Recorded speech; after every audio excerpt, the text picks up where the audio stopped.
Let's bring in our second guest, the one, the only, the very talented John Krolik. John, how you doing, man? I'm good. How are you guys? Oh, side angle shot. I like this.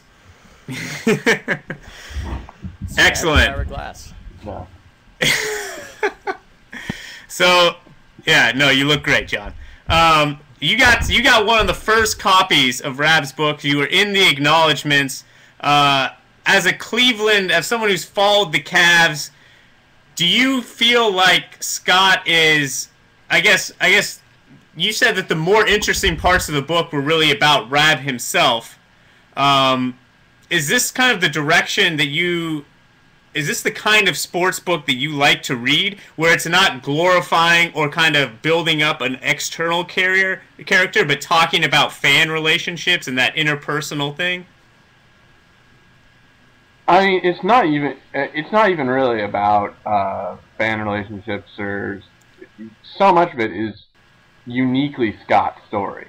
It's really not a lot. It's really unlike any sports book I've ever read, and I've read a lot of them. It's hard to say that the book is part of it is about fan relationships, and part of it is about how the sports can sort of affect the whole city. And people keep saying we look like brothers, and things like that. They mean African American. But really, it's so much of it is such a personal story, and it's so much of Scott's personal journey, and it's all woven together that it's really it's hard to call this book anything other than Scott's story. I mean, I think coming into it, a lot of people might be he's speaking for Cleveland, et cetera, and some parts are like that, we're speaking as a Cleveland fan, but I'd say for most of the book he's speaking pretty uniquely as a guy who's had his experiences and his ups and downs and his sort of career and everything else.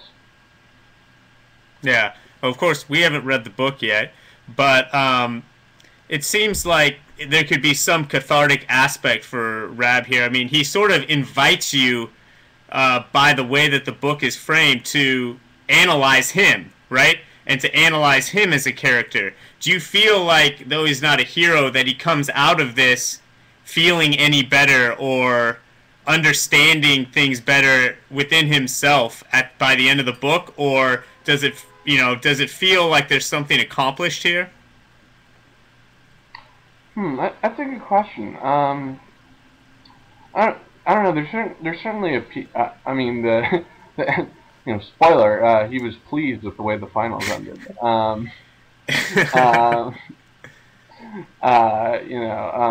But you get the sense he's had a very complex relationship with himself, and that by the end of the book he's come to a sort of a place of peace, certainly. And like I said in my review, a lot of the book can sort of be described as a 300-page meditation on LeBron's quote after the finals, which is,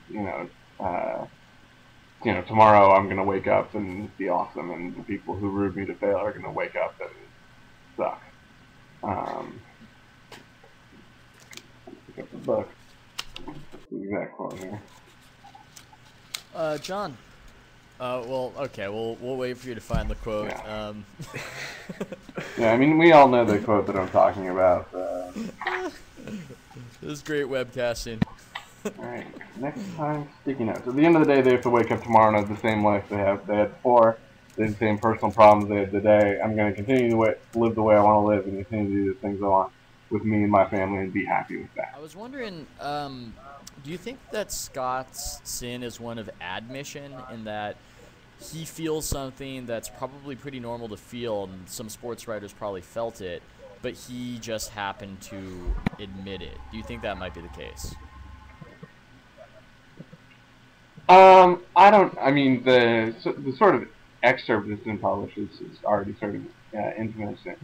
I don't think there are many professional sport fighters who would ever actively wish a career-ending injury on a player, which he does both in the book and in the excerpt of the book that was pre-leaked and I believe published in the latest issue of Esquire. So I don't think there are many professional sports writers at all who have his levels of passion. I would disagree. I know I asked you the question, but I'm jumping in and disagreeing, and maybe I'm going. I feel like we all wish, or a lot of us wish momentarily, injury on a player, but just wouldn't admit it. And he, if I read the excerpt correctly, he was wishing injury on LeBron in that singular moment, but not in general. I mean, I know a few weeks back I said, maybe after knocking back a few that I wanted Wes Welker to get injured because he was making a mockery of football with the new rules. I don't actually mean that, even if in the moment I think I did. Do you think that I guess what I'm saying is, don't we always, in the moment, wish some very dark things on people that we don't necessarily mean and wouldn't do if we could do it? Maybe, I don't know. I mean, it's just never a thought that's popped through my head really about professional athletes. I mean, I've wished for there have been times where I wished for professional athletes to fail spectacularly and go 0-34 or fumble the ball on the goal line or whatever it is might happen. I enjoyed Tebow's game last Sunday just as much as everyone else did. But certainly, I don't know. I've never gone to the place where wishing something bad to befall an athlete goes to wishing that he ends up having an injury, because that's not good. Let's take that to the next level. So we know that Rob has this opinion that's perhaps dark and perhaps unusual, and it's not a correct way to feel. Knowing that, is there a problem with him admitting that and being honest in the way he is in this book? Is it a sin of admission in that way, where, even if you feel it, you should keep your mouth shut about it? No, I mean, I think the fact that Scott is upfront about his feelings and tells his story, and yeah, exactly. I mean, I think Conrad got it. It makes it a very compelling book. It makes him a very compelling character because there's something sort of so anti-sports writery about it, and it makes it certainly no. I think the fact that he does put all his feelings out on the page makes the book very compelling, and yeah. Do you think that he's somewhat redeemed by kind of being self-aware of how nuts he's being about it? I feel like outsiders who just read the excerpts about Rob think that he is singularly focused in his rage and has no sense of self-exploration. And I'm wondering if, you would have a different opinion on this if Rob didn't know that he was a bit nuts about it.